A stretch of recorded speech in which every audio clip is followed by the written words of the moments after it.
Bonjour à toutes et à tous et bienvenue à Neutrality Studies. Aujourd'hui, j'ai le grand honneur et privilège d'être rejoint par un collègue géorgien, Konstantin Zghenti, qui est en réalité l'un des membres fondateurs d'un nouveau parti politique en Géorgie. Et je parle bien du pays du Caucase, pas de l'État américain. Konstantin a cofondé United Neutral Georgia, le premier parti en Géorgie à défendre officiellement la neutralité de l'État. Et Konstantin est ici pour nous en dire davantage à ce sujet. Bienvenue, Konstantin. Merci, Musmang. Pourriez-vous peut-être commencer par nous parler un peu de vous? Quel est votre parcours? D'où venez-vous? Et pourquoi avez-vous cofondé ce parti de la neutralité?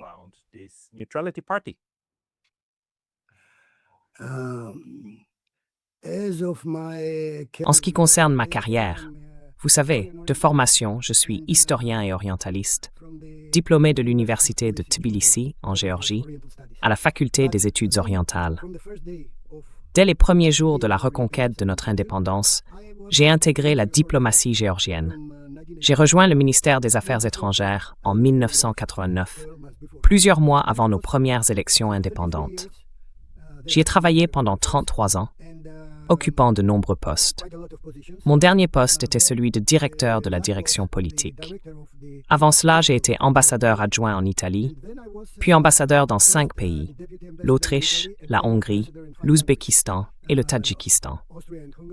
Finalement, j'ai pris ma retraite l'année dernière après avoir servi comme ambassadeur de Géorgie au Koweït. Et voilà, je suis maintenant à la retraite et comme vous l'avez mentionné, l'un des soutiens et fondateurs de notre parti, la Géorgie Neutre Unie. Et pourquoi? Je souhaite l'expliquer.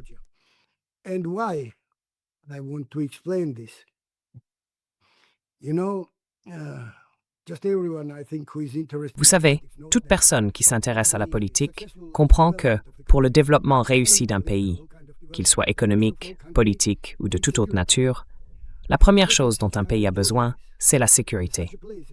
Et surtout, un pays comme la Géorgie, situé à un tel endroit, un petit pays sans capacité militaire, politique ou économique forte. Mais, vous savez, aujourd'hui, surtout au cours des 4 ou 5 dernières années, peut-être un peu plus, mais particulièrement durant cette période, compte tenu des changements mondiaux dans le monde, dans notre région et dans les régions voisines, il est clair qu'aucune organisation politique ou politico-militaire, comme l'OTAN ou l'Union européenne, ne peut nous offrir cette sécurité.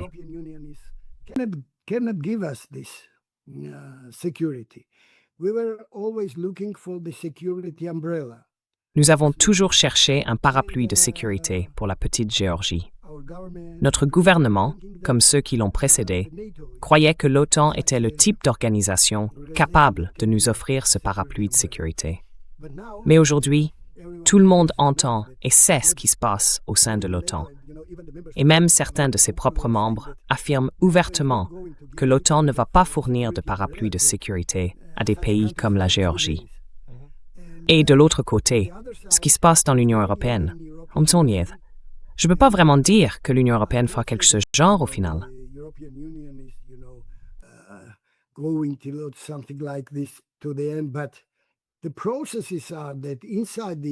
Mais le fait est qu'au sein de l'Union européenne, les pays sont profondément divisés. Et ouvertement, les dirigeants de certains États membres de l'UROPEB le reconnaissent. Vous savez, notre principale raison de vouloir adhérer à l'UPMAB était avant tout d'obtenir une sorte de parapluie sécuritaire. L'Union européenne n'est pas une organisation politico-militaire comme l'OTAN, mais nous voyons aussi l'adhésion comme un moyen d'obtenir certaines garanties pour notre développement réussi et pacifique. Et il semble qu'il n'existe aucun organe politique, aucun pays, aucun super-État, ni aucune puissance voisine capable de nous offrir ces garanties de sécurité pour notre développement.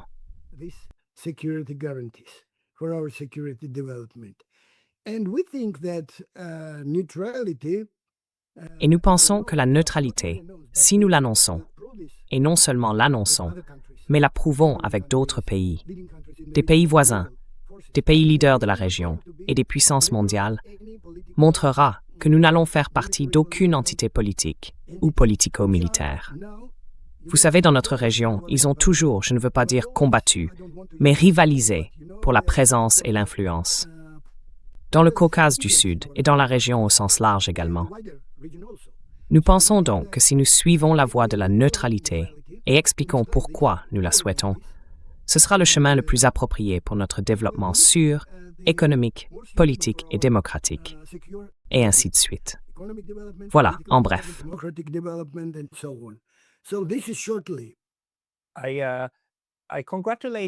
Je vous félicite pour cela, car vous savez, dans la quête de faire de l'OTAN un moyen de dissuasion contre les ennemis, ceux qui réfléchissent à la dissuasion ont tendance à oublier que si l'on n'a que des amis, on n'a pas besoin de dissuasion. Et la stratégie de neutralité s'inscrit un peu dans cette idée. Faisons-nous des amis partout et n'ayons d'ennemis nulle part, assurant ainsi notre sécurité simplement en entretenant de bonnes relations avec tout le monde. Or, la difficulté, bien sûr, c'est que l'environnement international n'est pas uniquement composé d'amis. Et la Géorgie, en fait, n'a actuellement pas de relations diplomatiques avec la Russie, car celle-ci occupe 2 de vos régions. Cependant, votre parti semble soutenir qu'il existe tout de même une manière d'être neutre et d'aborder la situation de façon neutre. Pourriez-vous peut-être m'expliquer un peu votre réflexion sur cette approche?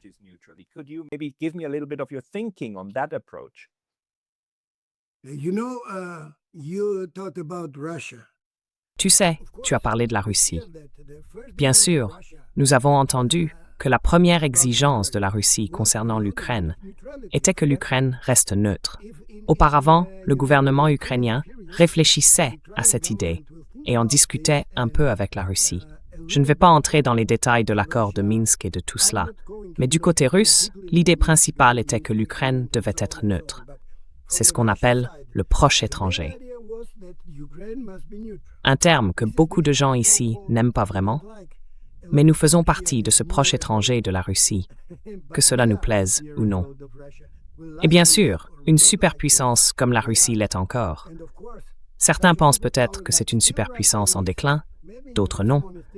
Mais le fait est qu'elle reste l'une des grandes puissances, aux côtés des États-Unis et de la Chine.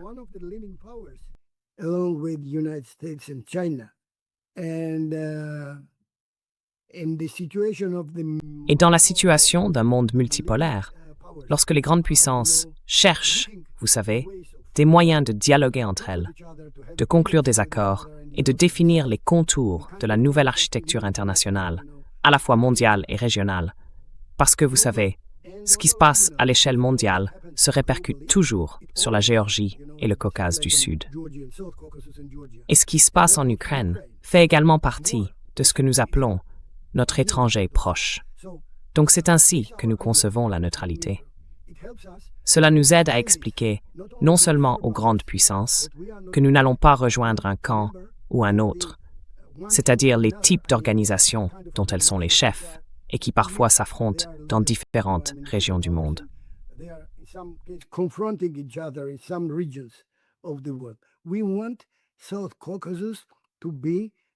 Nous voulons que le Caucase du Sud soit une région de coopération, pas, vous savez, un lieu de pression où vous savez de lutte pour davantage de droits ici ou sur ce qu'il faut faire. Bien sûr, nous savons que la Russie réfléchit, comme les États-Unis le font, selon la doctrine Monroe, qui dit que l'Amérique est leur arrière-cour. La Russie pense aussi de cette manière, et nous n'aimons pas cela. Je me répète, mais en pratique, c'est l'étranger proche de la Russie, et la Russie veut avoir une certaine influence dans cette région. Mais lorsque vous allez devenir membre de l'OTAN ou d'une organisation de ce type, qui, vous savez, s'oppose ouvertement à la Russie, alors bien sûr, vos possibilités de sécurité ne sont pas aussi élevées que si nous... Oui, je pense que c'est clair.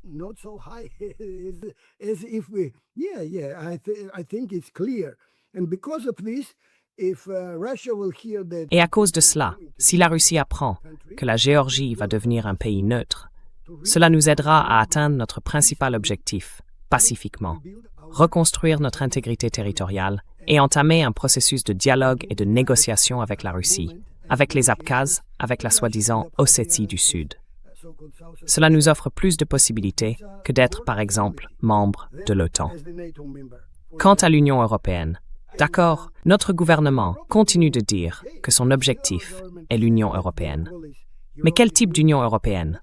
Tout le monde voit ce nouveau genre de drapeau de l'Union européenne, avec leurs dirigeants, et les mots « Union soviétique européenne » écrits dessus.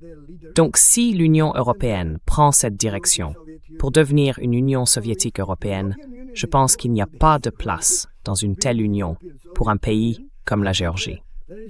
Alors,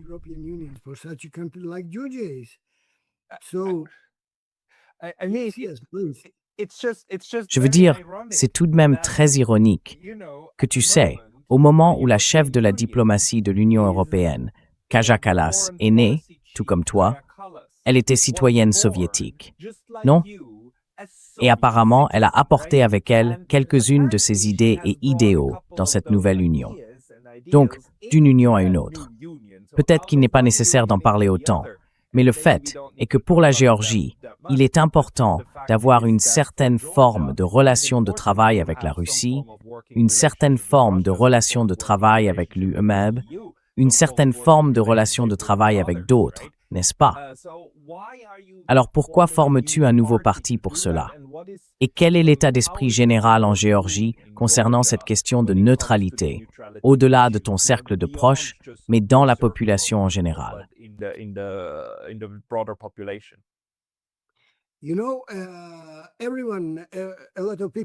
vous savez, beaucoup de personnes qui s'intéressent à la politique géorgienne et à la politique dans notre région, surtout en Géorgie, savent qu'il y a quelques années, peut-être une dizaine d'années, la majorité de la population géorgienne, et cela s'est vu lors des élections, souhaitait devenir membre de l'Union européenne. Plus de 80%. Mais nous pensons, ou plutôt, nous en sommes sûrs, que la situation a beaucoup changé. Surtout au cours des 4 ou 5 dernières années. Donc, ces chiffres ne sont plus exacts, vous savez.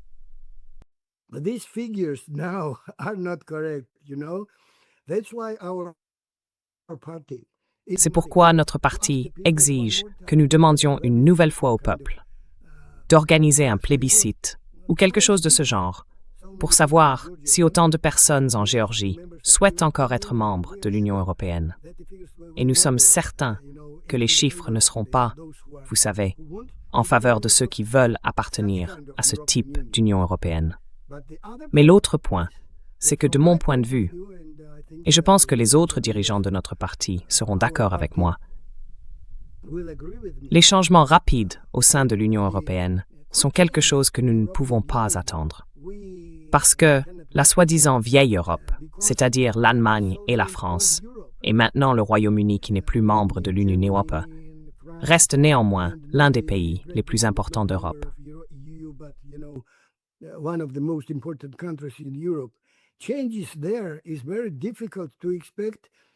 Les changements y sont très difficiles à envisager, contrairement à ce qui s'est passé par exemple en Slovaquie, en Hongrie, en République tchèque ou même en Pologne. L'ancienne Europe reste l'ancienne Europe. Et des changements rapides, là-bas, de mon point de vue et de celui de mes collègues, ne sont pas à attendre de sitôt.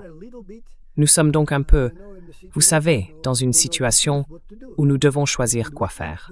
Et nous pensons que la neutralité est l'une des possibilités, vous savez, pour un pays comme la Géorgie, afin d'atteindre les objectifs que j'ai mentionnés plus tôt, notre développement pacifique et réussi, économique, politique et démocratique. Je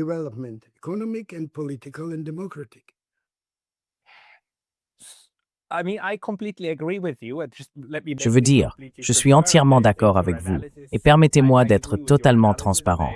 Je pense que votre analyse, je suis d'accord avec votre analyse, et je suis d'accord avec la stratégie. Le problème, très probablement, n'est pas que la Russie n'aimerait pas cela, mais que nous avons déjà en Europe des voix qui condamnent fermement cette approche.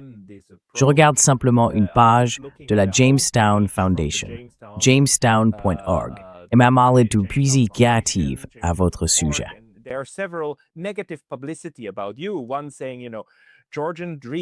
Certains disent, vous savez, le rêve géorgien, et c'est un autre parti, pas le vôtre. c'est le parti au pouvoir.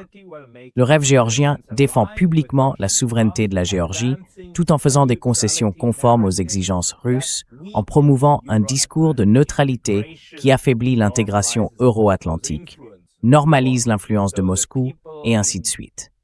Ainsi, les gens du côté de l'UDMR et de l'OTAN interprètent la neutralité géorgienne comme hostile. Et c'est aussi un fait. On ne peut pas changer cela. C'est une façon stupide de voir les choses, mais c'est ainsi qu'ils l'aperçoivent. Comment pensez-vous que la Géorgie et votre parti peuvent communiquer avec les Européens pour les apaiser, d'une manière ou d'une autre?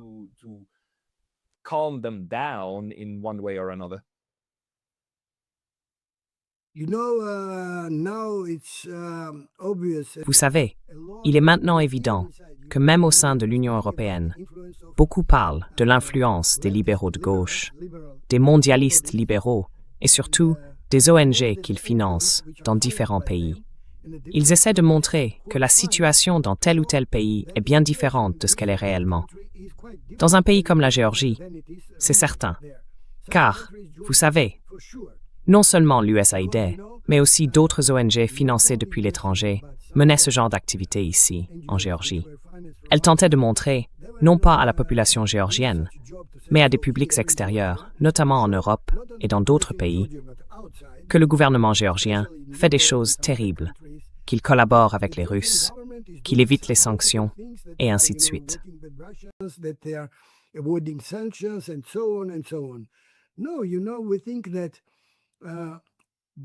Non, vous savez, nous pensons que, d'ailleurs, tout au long de l'histoire de la Géorgie, le pays a connu le succès en tant qu'État indépendant, lorsque ses dirigeants, chefs ou même rois ont suivi une politique pragmatique. Une politique pragmatique avec leurs voisins, avec leurs amis, avec les grands pays ou États puissants qui se disputaient l'influence de la région et dans notre pays. Durant ces périodes, lorsque nous avons essayé de faire cela, la Géorgie étant un petit pays, nous n'avions ni historiquement, ni aujourd'hui, la capacité militaire ou politique, ni d'autres moyens pour nous défendre et montrer notre force. Mais nous avons la diplomatie.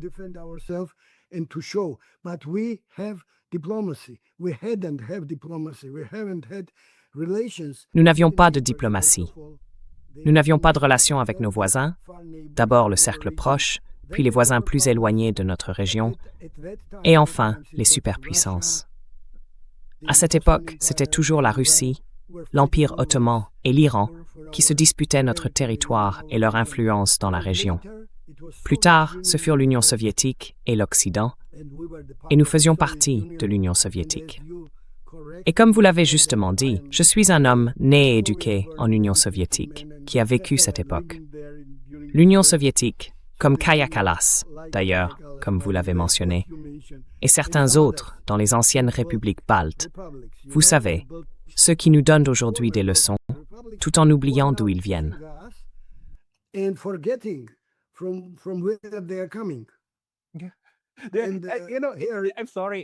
Je suis désolé. C'est juste que je trouve tellement ironique que les gens des États baltes qui disaient « Nous avons combattu pour notre liberté face à l'Union » disent maintenant à d'autres qui ont obtenu leur liberté de cette même Union « Vous devez rejoindre la nouvelle Union. Rejoignez l'Union. Sinon. » Cela montre qu'il n'y a pas de réelle compréhension de ce qui se passe chez certaines personnes.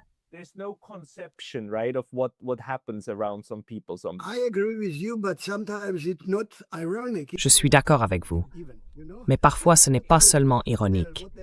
C'est vraiment drôle, vous savez, d'écouter ce qu'ils disent. Parce que nous faisons des efforts, et surtout notre gouvernement d'ailleurs, essaie de suivre une politique pragmatique.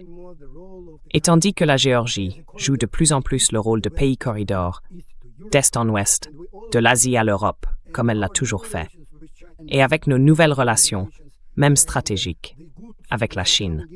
Les marchandises venant de Chine, passant par l'Asie centrale, la Géorgie et l'Azerbaïdjan, puis vers l'Europe, augmentent chaque année. Cette route se développe constamment et nous essaierons de poursuivre cette politique pragmatique envers tous nos voisins, les pays de l'Est et notre relation avec l'Europe, tout en jouant notre rôle dans tout cela. D'ailleurs, cette initiative chinoise de une voie, un chemin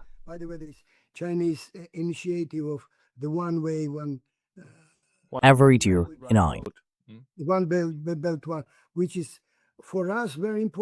La ceinture est la route, qui est très importante pour nous, car de plus en plus de marchandises arrivent de Chine, en passant par l'Asie centrale et par la Géorgie jusqu'en Europe.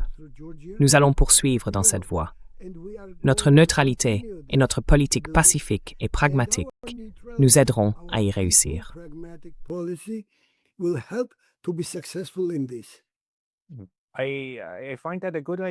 Je trouve que c'est une bonne idée. Et vous savez, d'une certaine manière, il me semble que la question de la géopolitique aujourd'hui n'est pas tant une question de gauche ou de droite, ni d'idéologie.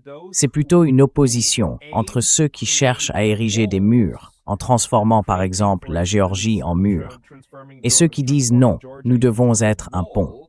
Nous devons relier et relier toutes les parties. Ainsi, l'approche de la neutralité est celle qui crée un pont. L'autre crée un front, n'est-ce pas, contre l'ennemi.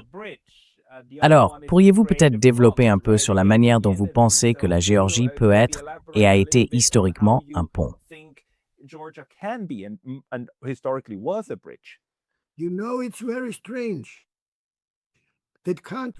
Vous savez, c'est très étrange. Les pays qui autrefois voulaient détruire le mur de Berlin, supprimer les barrières en Europe et favoriser les échanges, essayent maintenant, comme vous l'avez dit, de construire un nouveau mur en Géorgie.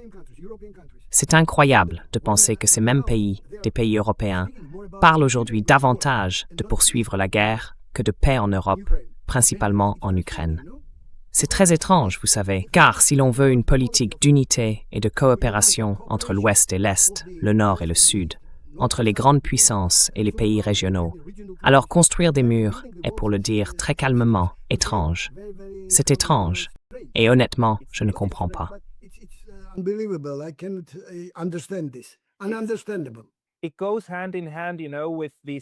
Cela va de pair, vous savez, avec cette idée stratégique de l'endiguement.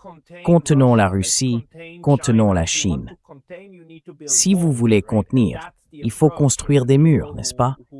Et c'est l'approche de ceux qui veulent cette politique de fermeté.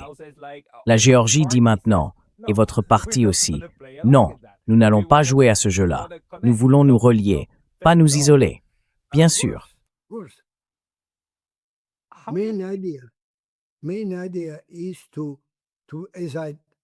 L'idée principale, comme je te l'ai déjà dit, est de faire de notre région et de son centre, la Géorgie, un lieu de coopération. Pas, tu sais, un lieu de conflit ou de choc d'intérêts ou de civilisation. Non. Un lieu de coopération, un lieu qui joue le rôle de pont et de corridor. Paisible.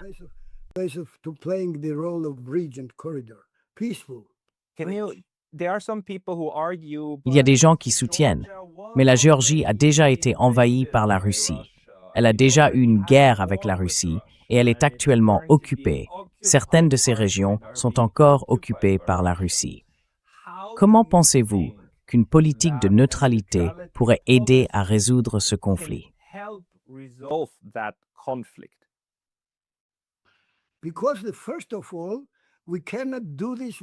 Parce que tout d'abord, nous ne pouvons pas faire cela par la force. C'est impossible. La Géorgie n'est pas le genre de pays qui peut retrouver son intégrité territoriale et sa souveraineté par la force. C'est un fait. Et vous savez, un fait en politique réelle est très difficile à surmonter. Oui, dans tous les types de politique, surtout en politique réelle. Je suis d'ailleurs un fervent adepte de la politique réelle depuis que j'ai commencé à étudier les relations internationales et étrangères. Alors, si ce n'est pas par la force, quelle est la voie? Bien sûr, la voie est pacifique, par la négociation, par le développement de contacts pragmatiques avec nos voisins et avec d'autres pays.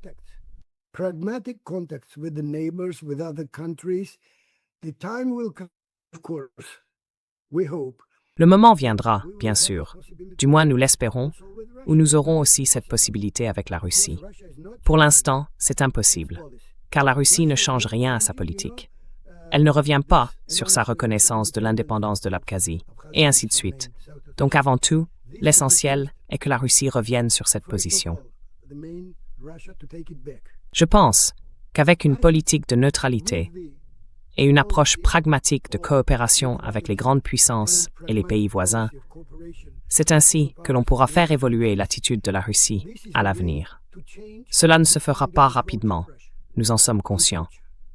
Mais nous espérons qu'avec ce type de politique, petit à petit, nous y parviendrons.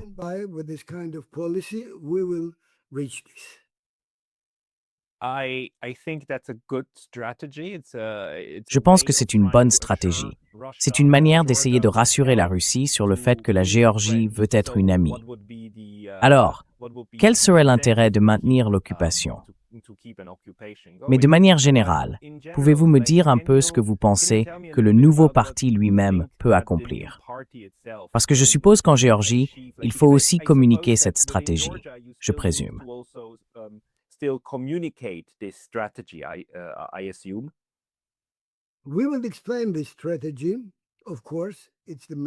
Nous allons expliquer cette stratégie.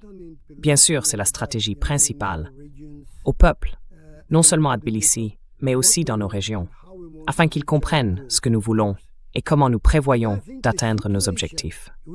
Je pense que la situation autour de nous actuellement, la guerre en Ukraine, est très difficile, très difficile. Le temps montre, et tout montre, qu'il est très difficile d'y parvenir à la paix. Et vous savez, il y a certains éléments étroitement liés à la Géorgie, car il n'est pas secret que certains Européens ont voulu ouvrir un second front ici, en Géorgie.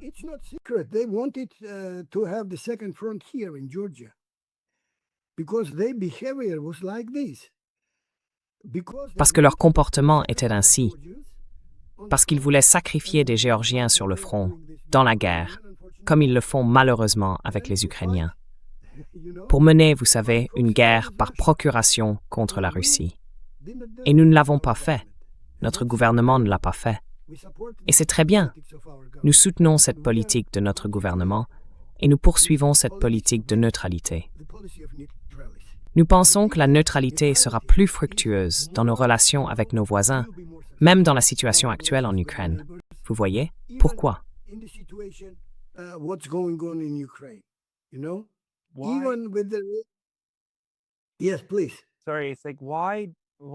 Oui, s'il vous plaît. Désolé. Pourquoi cette prise de conscience de la nécessité de la neutralité est-elle apparue en Géorgie? C'est vous, mais pas seulement vous. Je veux dire, il y a des gens autour de votre parti, mais aussi des personnes au sein de Rêve géorgien, et ainsi de suite, qui semblent conscients de la nécessité de la neutralité, alors qu'en Ukraine, cela a échoué. En Ukraine, le projet visant à en faire une guerre par procuration a réussi. Selon vous, qu'est-ce qui a aidé la Géorgie à opérer ce changement de mentalité?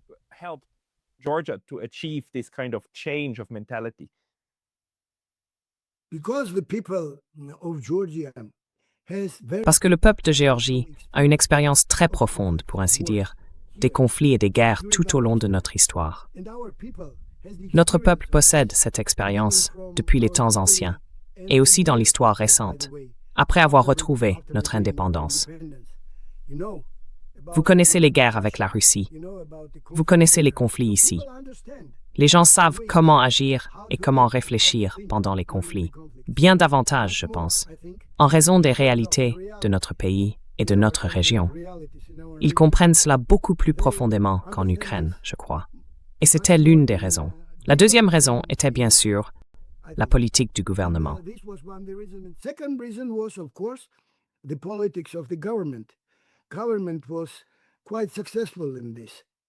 Le gouvernement a plutôt bien réussi dans ce domaine, y compris le gouvernement actuel en Géorgie. Et nous sommes d'accord avec cette politique. Ils la poursuivent, affirmant toujours qu'ils restent attachés au reste de la Géorgie.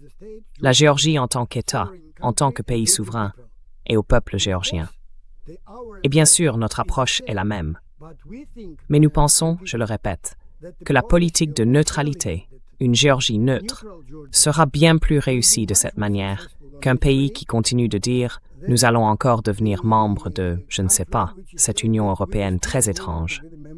Ce qui se passera à l'avenir, personne ne le sait.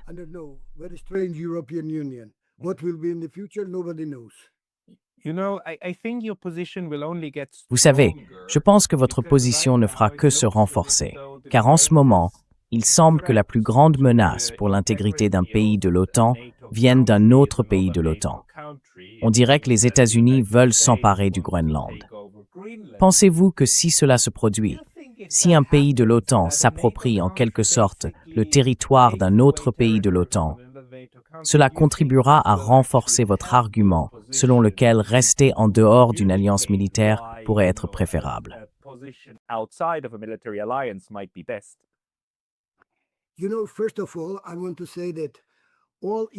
Vous savez, tout d'abord, je veux dire que tous les événements qui se produisent dans la politique mondiale et dans nos régions voisines se reflètent bien sûr en Géorgie, ainsi que sur la situation en Géorgie. C'est certain.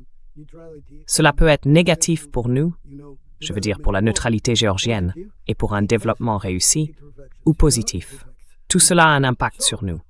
Donc bien sûr, nous suivons de près ce qui se passe entre les États-Unis et l'Union européenne. Je pense que la politique du nouveau gouvernement des États-Unis, ainsi que les idées de notre gouvernement actuel et de notre parti, sont à bien des égards similaires.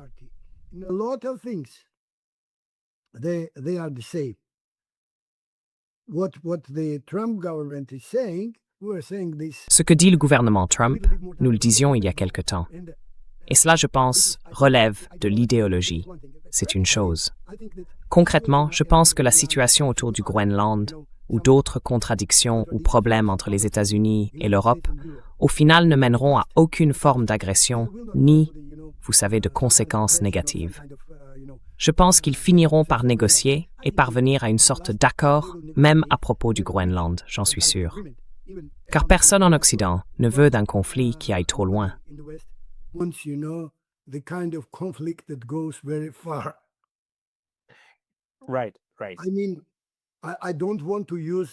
Oui. Je veux dire, je ne veux pas employer les mots conflit militaire ou guerre ou quelque chose de ce genre, tu vois. Mais je pense que Trump réussit dans le sens où il a annoncé une sorte de politique. Certains y sont opposés, d'autres la soutiennent, certains l'aiment, d'autres non. Mais avec le temps, grâce aux négociations, il atteint ses objectifs, je pense. Même en commençant par les relations économiques avec le Mexique, le Canada ou, tu sais, d'autres pays, ou dans des situations où il essaie de trouver des solutions au conflit.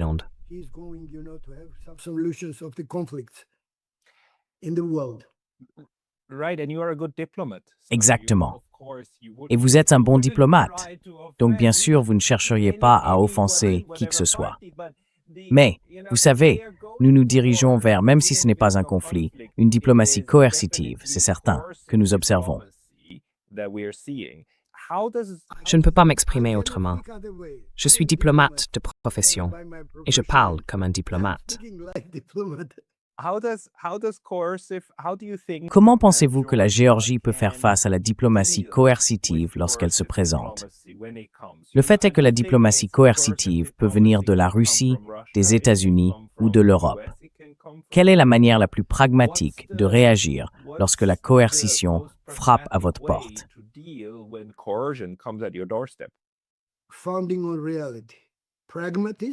Le pragmatisme fondé sur la réalité, c'est la seule voie possible pour un État ou un pays comme la Géorgie. Si l'on y réfléchit, tout gouvernement qui a existé, existe ou existera en Géorgie doit agir de manière pragmatique, ancrée dans la réalité.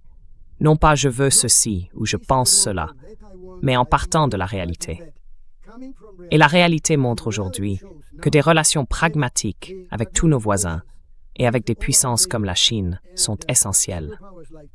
D'ailleurs, lorsque le gouvernement réfléchit à des accords économiques et commerciaux, le libre-échange d'un côté avec la Chine et de l'autre avec les pays du Proche et du Moyen-Orient, ainsi qu'avec les pays européens, il s'agit de jouer le rôle de pont, de lieu de coopération.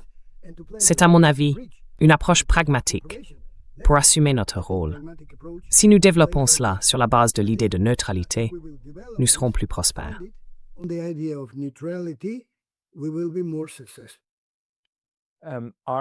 Prévoyez-vous de vous présenter au Parlement en tant que parti lors des prochaines élections? Quels sont vos objectifs en tant que parti politique en Géorgie?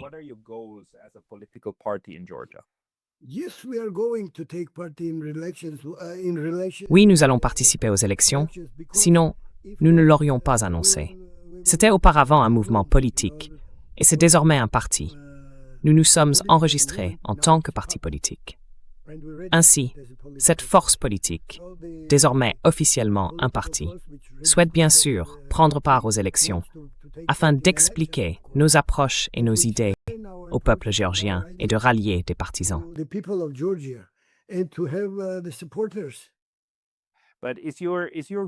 Mais est-ce que votre objectif, vous savez, est de remplacer Rêve géorgien en tant que parti, ou s'agit-il plutôt de pousser Rêve géorgien et les autres partis dans la même direction? Quelle est votre approche?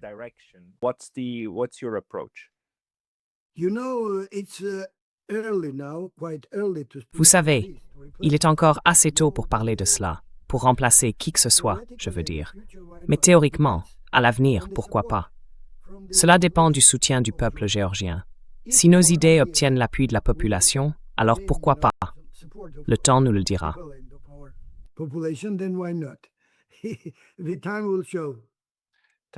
Le temps nous le dira certainement. Quand auront lieu les prochaines élections parlementaires en Géorgie? En 2028. D'accord. Vous disposez donc essentiellement d'une période de 2 ans pour préparer et présenter vos arguments. Lorsqu'on en vient au niveau national, comment la politique étrangère de neutralité se relie-t-elle aux enjeux politiques intérieurs? Comment envisagez-vous de relier ces deux aspects?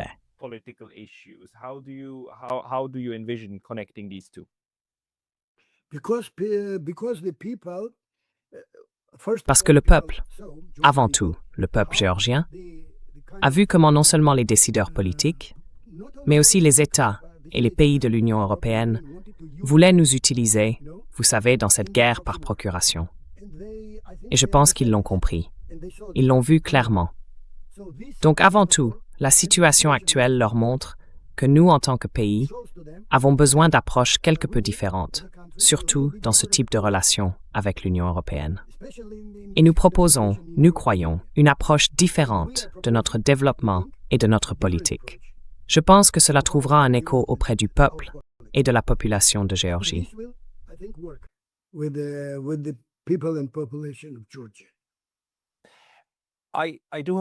J'espère vraiment que cela fonctionnera comme politique étrangère avant tout. Je vous souhaite également beaucoup de chance avec le parti politique. Merci. Bien sûr, il y a encore beaucoup de travail à faire. Y a-t-il quelque chose que vous aimeriez ajouter que nous n'avons pas encore abordé?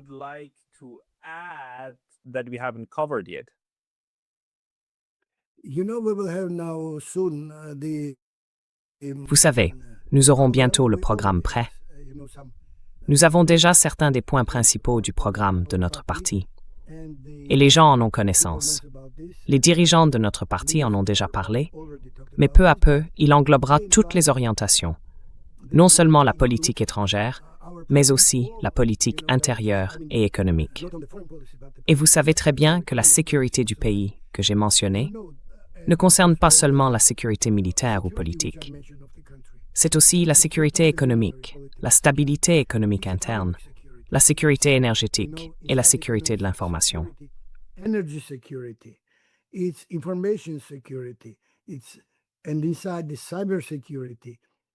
Et à l'intérieur de cela se trouve la cybersécurité. C'est aussi la sécurité culturelle. Donc si le pays, l'État, ne dispose pas de toutes ces composantes de la sécurité, on ne peut pas vraiment dire qu'il possède le type de sécurité qui, en perspective, permet de se développer paisiblement et avec succès. Nous travaillons donc sur tous ces aspects et nous les inclurons bien sûr dans le programme de notre parti, afin que la population en soit informée. Nous pensons qu'elle nous soutiendra, car tout cela reposera, je le répète, sur une approche pragmatique fondée sur la réalité.